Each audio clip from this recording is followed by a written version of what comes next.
बेटी की बदलती तस्वीर। सरला जी अस्पताल से घर आई तो देखा सीमा उनकी जगह बैठकर सिलाई कर रही थी। बेटी क्या सिल रही है? सरला जी ने प्यार से उसके सिर पर हाथ फेरा। वो मम्मी कमला जी आई थीं, कह रही थी कि उन्हें शादी में जाना है, ये ब्लाउज अर्जेंट सिलने हैं। मैंने कहा ठीक है मिल जाएंगे, 3 थे, मैंने सोचा जब तक आएंगी एक तो तैयार कर ही देती हूँ। आप बैठो, मैं आपके लिए पानी लाती हूँ। सरला जी पास पड़ी एक खाट पर बैठ गई। वो सोच रही थी क्या हो गया इस बेटी को जो कभी घर के किसी काम को हाथ नहीं लगाती थी। रोज अपने पापा से पैसे लेकर जाती, कभी वापस नहीं करती। पिज्जा, कोल्ड ड्रिंक, पार्टियां, यही उसकी जिंदगी थी। आज एक एक पैसे के लिए काम कर रही है। तभी सीमा पानी ले आई। मम्मी पापा अब कैसे हैं? डॉक्टर ने कुछ बताया या नहीं? बेटी डॉक्टर तो बस एक ही बात कह रहे हैं कि वे कोमा में है, पता नहीं कब होश आएगा। भगवान जाने आगे क्या होगा। काश उस दिन उनका एक्सीडेंट न हुआ होता।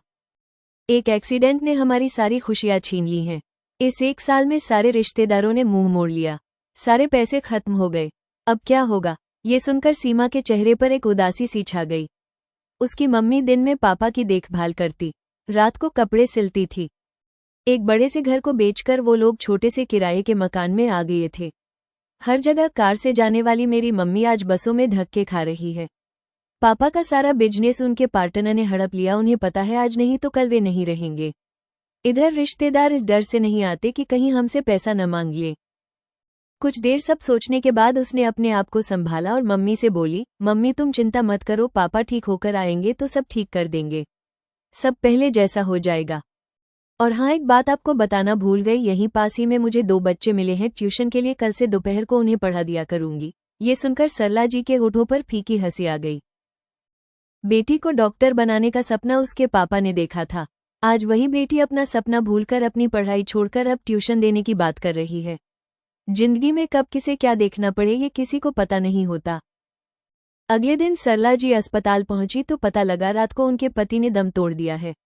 जो एक आखिरी उम्मीद थी वो भी चली गई। फिर शुरू हुआ वही 13 दिन का मेला, रिश्तेदार सगे बनकर आ गए। घर मेहमानों से भर गया, लेकिन सरला जी की आंखें अब सूख चुकी थीं। उन्हें सबसे नफरत थी, क्योंकि उन्हें पता था 13 दिन बाद वे नजर भी नहीं आएंगे। माँ और बेटी दोनों आंखों ही आंखों में एक दूसरे को देखती और इस तमाशे के खत्म होने का इंतजार करती। 13 दिन बाद सरला जी ने नए सिरे से जिंदगी जीने का फैसला किया। उस बड़े से शहर को छोड़कर वो गांव लौट गए। पति की निशानी के रूप में यही एक गांव का मकान था, वहीं कुछ जमीन थी। सरला जी ने खेती शुरू की। दोनों माँ बेटी ने मेहनत करके अच्छी फसल पैदा की। कुछ दिन बाद जब पैसे आने लगे तो उन्होंने खेत पर मजदूर रख दिए। सरला अब गांव के बच्चों को पढ़ाती थी।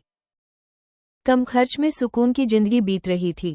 सरला जी को एक तसल्ली और थी, गांव में ही कोई लड़का देखकर कम खर्च में सीमा की शादी हो जाएगी, क्योंकि यहाँ शहरों की तरह दिखावा नहीं होता।